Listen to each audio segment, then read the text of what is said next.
J'ai un mot d'encouragement pour vous aujourd'hui. Prends courage. Prends courage, un mot qui revient 7 fois dans le Nouveau Testament.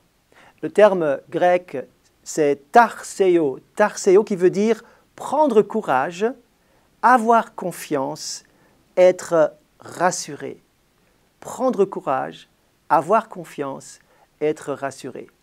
Je voudrais voir ces quelques textes très brièvement avec vous où Jésus va lui dire à des personnes, Jésus va dire « prends courage ». Vous allez voir que ce n'est pas seulement juste un mot d'ordre, mais c'est vraiment un mot qui vient directement du ciel et qui va se mettre dans le cœur de la personne qui reçoit ce mot pour soutenir, pour relever et pour donner ce courage dont nous avons tous tellement besoin. Le premier texte est le suivant. Jésus s'arrêta et dit « appelez-le ». Ils appelèrent l'aveugle en lui disant « prends courage, lève-toi, il t'appelle ». Il est question de Bartimée, l'aveugle qui était mendiant au bord de la route. Il entend une foule qui passe et Jésus est dans cette foule et il se dit « c'est ma chance, c'est mon jour, c'est maintenant ». Et il va crier de toutes ses forces « Fils de David, aie pitié de moi ». Rien ne se passe. Il crie plus fort encore « Fils de David, aie pitié de moi ». Alors Jésus s'arrête et il dit « appelez-le ». Le texte dit que les disciples sont venus vers lui pour lui dire « prends courage, il t'appelle ». Aujourd'hui, Jésus appelle encore. Jésus vous appelle pour vous dire « prends courage, tu fais partie de ceux pour lesquels je m'arrête afin de considérer leur situation et d'intervenir miraculeusement dans leur situation. » Bartimée va être guéri de sa cécité, mais il aura entendu ce mot « prends courage, tu es accueilli par Jésus ». Le deuxième texte, je le trouve dans Matthieu chapitre 2 et Matthieu chapitre 9, verset 2. « Voici, on lui amène un paralytique couché sur un lit. Jésus, voyant leur foi, dit au paralytique, « prends courage, mon enfant, car tes péchés te sont pardonnés. » Jésus va s'arrêter auprès de ce paralytique porté par des amis et va lui dire non seulement « prends courage », mais il va ajouter « tes péchés sont pardonnés ». Lorsque nous venons à Jésus, lorsque nous sommes portés par d'autres aux pieds de Jésus, le Seigneur intervient et veut d'abord solutionner le plus grand des problèmes, le pardon de nos péchés. Nous avons besoin de cette délivrance de tout ce qui nous enferme dans le péché, de la puissance du péché, de tout ce qui nous emmène et qui nous fait dévier de la volonté de Dieu. Nous avons besoin du pardon et de la libération de la puissance du péché. Car si nous confessons nos péchés, il est fidèle et juste pour nous pardonner et nous purifier de toute iniquité. C'est ce que nous dit l'apôtre Jean. Et le Seigneur va ajouter « mon enfant ». Et j'aime cette allusion et cette parole qui s'ajoute à ce « prends courage, mon enfant ». Cela veut dire que ce paralytique fait partie des enfants qui ont besoin d'être soignés, des enfants qui sont chers au cœur du Père. Et cette identité donnée à ce paralytique dont nous ne connaissons pas le nom est absolument précieuse. Le Seigneur vous dit « tu es mon enfant ». Si vous venez dans sa présence, si vous demandez pardon pour vos péchés, vous devenez enfant de Dieu. Troisième texte, toujours dans l'évangile de Matthieu chapitre 9, nous lisons un peu plus loin au verset 21. « Car elle se disait en elle-même, si je puis seulement toucher le bord de son vêtement, je serai guérie. » Jésus se retourna et dit en la voyant, « prends courage, ma fille, ta foi t'a guérie. » Et cette femme fut guérie à l'heure même. Donc dans le même chapitre, nous allons un peu plus loin pour trouver cette femme qui est malade depuis 12 ans. Et alors que les amis du paralytique avaient été remarqués par leur foi, ici nous avons la foi silencieuse de cette femme, puisqu'il est dit qu'elle se disait en elle-même, « Si seulement je puisse toucher le bord du vêtement de Jésus, je serai guérie. » La foi silencieuse de cette femme a permis à Jésus de s'arrêter. Il a perçu cette foi silencieuse et a dit à cette personne, « Prends courage, ma fille ». Encore une fois, nous voyons que Jésus donne une identité à une personne malheureuse, une personne qui était isolée, une personne qui était mise à l'écart à cause de son problème. Jésus lui donne une restauration de son identité extraordinaire. Sa foi va être le sujet et la cause de sa guérison. Prends courage, c'est ce que Dieu vous dit aujourd'hui. Prends courage, sois rassuré, sois réconforté, aie la foi, sois rassuré, prends courage. Ce ne sont pas des mots, c'est la puissance de Dieu.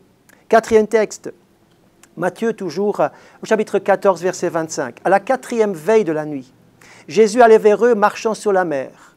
Quand les disciples le virent marcher sur la mer, ils furent troublés et dirent « C'est un fantôme !» Et dans leur frayeur, ils poussèrent des cris. Jésus leur dit aussitôt « Prenez courage, rassurez-vous, c'est moi, n'ayez pas peur. » C'est le texte où les disciples sont dans une nuit éprouvante. À la 4e veille de la nuit, ils sont là en train de ramer contre les vents contraires et ils sont fatigués, épuisés, ils sont au bout du rouleau. Et le Seigneur va venir à leur rencontre. Il les a vus depuis longtemps dans leur épreuve. Il va venir, mais il ne va pas venir sous forme d'une vision, d'un fantôme, d'une hallucination ou d'une manifestation spirituelle étrange ou bizarre. Mais il va venir lui-même. Il va dire « Prenez courage, c'est moi. » Vous avez besoin de cette rencontre vitale au jour de l'épreuve ou lorsque l'épreuve se prolonge, jusque même dans la 4e veille de la nuit. Le Seigneur vous dit, prends courage. C'est une parole de puissance.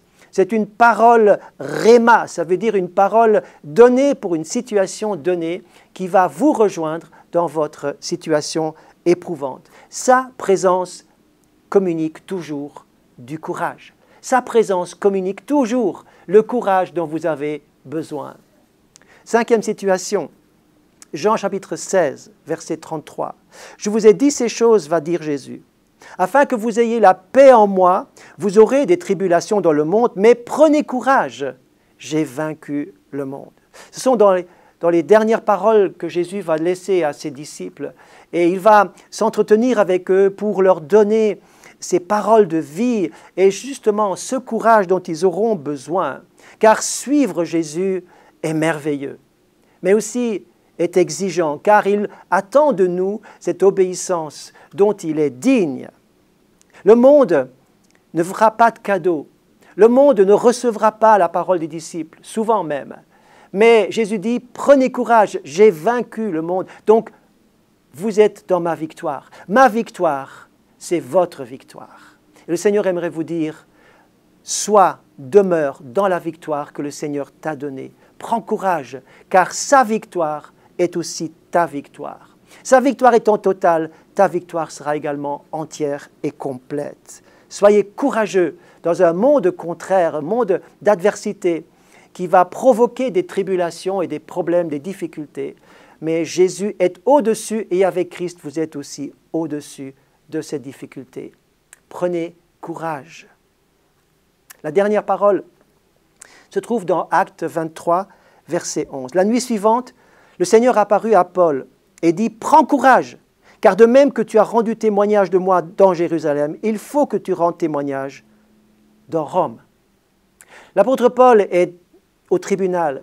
Il est dans une situation où la foule et les gens qui l'écoutent et les gens devant lesquels il doit se justifier sont devenus une foule déchaînée. La fureur des gens bat son plein et il ne sait plus comment faire. Et là, le Seigneur va intervenir lui-même. Dans la nuit, le Seigneur va lui parler. Face à cette situation sans issue, le Seigneur va lui dire « Prends courage, car mon plan avec toi, écoutez bien, mon plan avec toi n'est pas terminé. Ce que j'ai commencé en toi va s'achever. L'œuvre que j'ai commencée, je la finirai. J'ai encore besoin de toi. Ta vie ne s'arrête pas ici. Paul, j'ai besoin de toi. Je veille sur toi. Mon plan et mon appel sur ta vie va se poursuivre.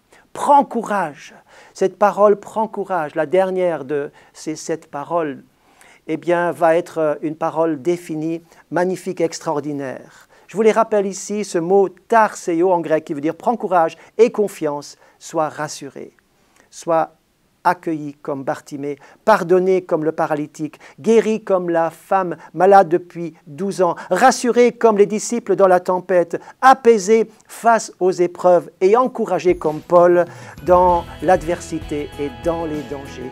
Prenez courage. Retenez ce mot pour aujourd'hui et que vous passiez une excellente journée. C'est ma prière pour vous.